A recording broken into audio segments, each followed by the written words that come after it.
Halo guys, selamat datang di channel Gyokuken.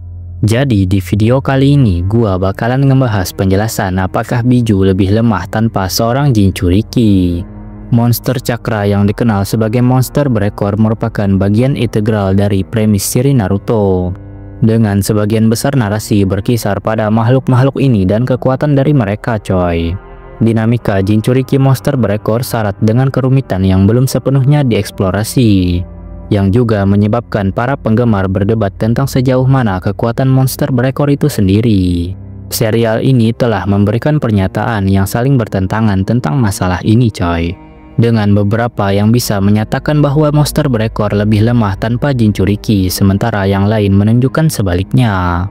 Awalnya monster berekor diperlihatkan sebagai monster tanpa pikiran yang membutuhkan manusia sebagai inangnya untuk menyalurkan kekuatan mereka dengan benar.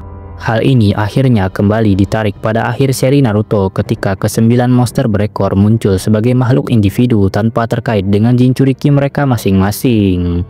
Meskipun tidak ada jawaban konkret yang disajikan oleh serial tersebut yang bisa menyatukan detail, dapat memberikan sedikit pencerahan mengenai masalah ini coy. Kekuatan Biju tanpa Jinchuriki. Mengingat tidak banyak monster berekor tanpa Jinchuriki dalam serial ini, sulit untuk menguraikan seberapa kuat monster tersebut coy. Namun dua cerita terpisah menjelaskan masalah ini meskipun dengan kesimpulan yang sepenuhnya berlawanan. Contoh pertama, ada monster berekor tanpa Jinchuriki adalah ekor 3 dan penonton dapat melihat monster itu beraksi melawan Deidara dari Akatsuki. Setelah kematian Mizukage keempat yang terlalu dini, Isobu meninggal bersamanya, dan hanya untuk dihidupkan kembali di sebuah danau bertahun-tahun kemudian tanpa Jinchuriki coy. Pertarungan itu berlangsung sangat singkat karena Deidara mengalahkan Isobu hanya hitungan detik dengan bahan peledaknya.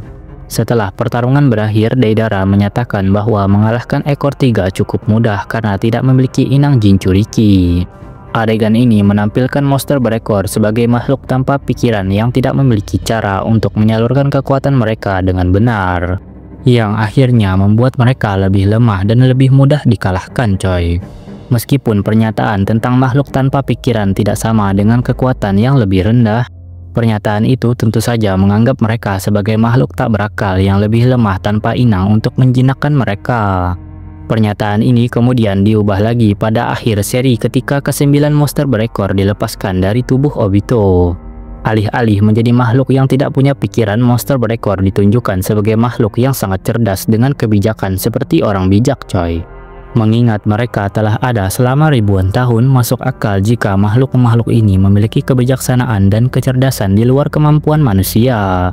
Kekuatan mereka berjalan seiring dengan kecerdasan mereka, menjadikan mereka makhluk yang sangat kuat coy. Biju di dalam sang Jinchuriki.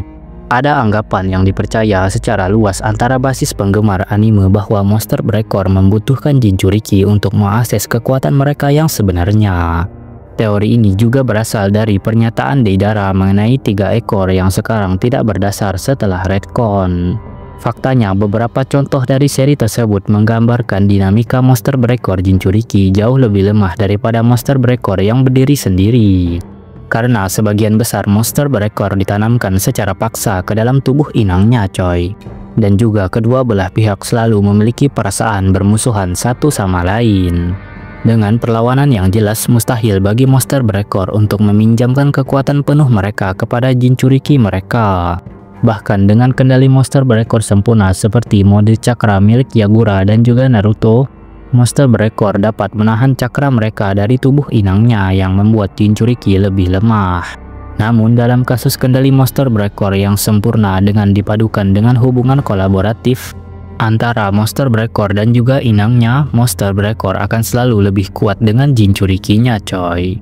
Karena monster berekor memberikan seluruh kekuatannya dan juga kekuatan serta cakra Jinchuriki sendiri turut ditambahkan ke dalam campuran ini.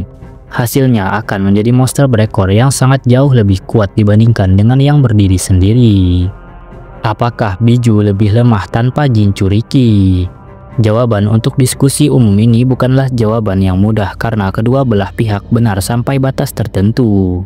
Monster berekor memang jauh lebih kuat secara mandiri dibandingkan dengan yang dikurung secara paksa dalam tubuh Jinchuriki. Hal ini dibuktikan lebih lanjut oleh monster berekor yang menggunakan kekuatan mereka secara maksimal dengan melemparkan biju nama selama perang ninja besar keempat. Setiap monster berekor juga mampu mengartikulasikan pikiran dan strategi mereka sendiri yang disaksikan selama serangan singkat mereka melawan Madara. Namun kebalikannya juga berlaku karena monster berekor yang mampu membina hubungan kolaboratif dengan Jinchuriki mereka pasti akan lebih kuat daripada rekan-rekan mereka ini coy. Hal ini dibuktikan dengan mode cakra monster berekor milik Naruto dan juga Killer Bee, yang pada dasarnya memungkinkan mereka menjadi kekuatan yang tidak terhentikan di medan perang. Oleh karena itu, monster berekor jauh lebih kuat dengan Jinchuriki meskipun dengan syarat keduanya memiliki ikatan persahabatan. Jika tidak, monster berekor yang berdiri sendiri akan selalu lebih kuat daripada monster yang dikurung dengan secara paksa. Ya, jadi seperti itulah coy pembahasan gua mengenai apakah Biju lebih lemah tanpa seorang Jinchuriki. Kalau ada yang kurang silahkan tambahkan sendiri di kolom komentar. Oh ya, Mimin mohon maaf kalau ada kesalahan dan kekurangan dalam konten ini. Dan juga terima kasih yang udah menonton sampai habis.